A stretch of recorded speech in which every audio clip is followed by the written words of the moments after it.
Аз искам да кажа нещо кратко.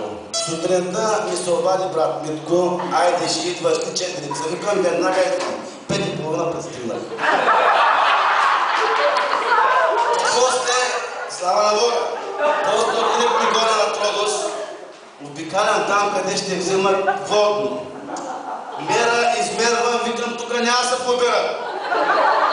Извиках брат Бончо, викам, брат Бончо, сестра Маска накрая ще я пустиш вътре, защото като я пустиш ще излезе всичката вода. Няма да има вода за друг и посочих и другия брат, той по-много. Обаче той какво направи първо, извика сестра Маска и другите по. Нямаше вода за тях. Благодаря на Господ. Водата остана, да.